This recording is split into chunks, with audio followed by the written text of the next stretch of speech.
Hola, en este video les hablaremos y explicaremos acerca de la lectura Clasificar en Psiquiatría de Néstor A. Brownstein. Las clasificaciones psiquiátricas tienen una prehistoria que no arranca de los tiempos recientes. Lo que no es tan difundido es que Linneo, en 1763, produjo la primera clasificación rigurosa de las enfermedades. Fue su obra pionera de taxonomía botánica y zoológica de los seres vivientes la que impulsó al francés Boissier a producir una nosología metódica. Esta alcanzó su forma definitiva en 1763, distinguiendo 10 clases, 44 órdenes, 315 géneros y 2.400 especies de enfermedades. Posteriormente, el médico francés Pinel no se limitó solo a clasificar, sino que complementó la nomenclatura con la descripción diferencial de las enfermedades. En el siglo XIX, los locos pasaron a ser patrimonio, objeto y problema de la higiene pública y encomendados a la medicina. Fue entonces que apareció el manicomio como edificio necesario, tomando como modelo el panóptico. Este era un tipo de arquitectura cuya función era permitir a un guardián en una torre central observar a todos los internos en sus celdas individuales alrededor de la torre, sin que éstos pudieran saber que eran observados.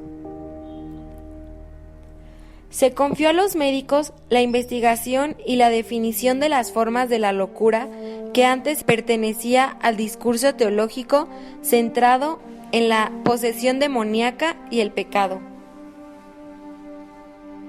Antes la conducta que tenía alguien con locura se le atribuía a que esa persona tenía una posesión demoníaca o bien que actuaba conforme al pecado. En el marco ideológico de la medicina clasificatoria se produjo la distinción de 5 clases fundamentales de enfermedades. La primera, melancolía. Las personas que la padecen sufren de marginación y baja autoestima, lo cual los sume en estados continuos de tristeza y depresión. Manía, sin delirio, afectaba directamente a las emociones y donde se situaba lo que hoy llamamos trastorno obsesivo. Manía con delirio, afectaba directamente a la inteligencia. Están convencidas firmemente de cosas que realmente no son ciertas. Demencia no es una enfermedad específica, sino un grupo de trastornos caracterizados por el trastorno de al menos 2 funciones cerebrales como la memoria y la razón. Y por último, idiotismo. En términos médicos, esto era equivalente a un retraso mental profundo, ya que hay ausencia casi total en una persona de sus facultades psíquicas o intelectuales. Estas 5 fueron propuestas por el Dr. Pinel. Esta distinción con distintos ropajes o disfraces sigue vigente hasta hoy en día en el pensamiento psiquiátrico de materia etiológica. Con el siglo XX llegaron las nuevas clasificaciones. Emil Kraepelin sistematizó el campo de la psicosis, incluyó la demencia precoz e incluyó un capítulo para las personalidades psicopáticas que habrían de transformarse en el hoy amplio espectro de trastornos de la personalidad. Ahora es importante preguntarnos, ¿de dónde extrae Linneo los caracteres que le permitían ubicar a cada individuo dentro de su clasificación?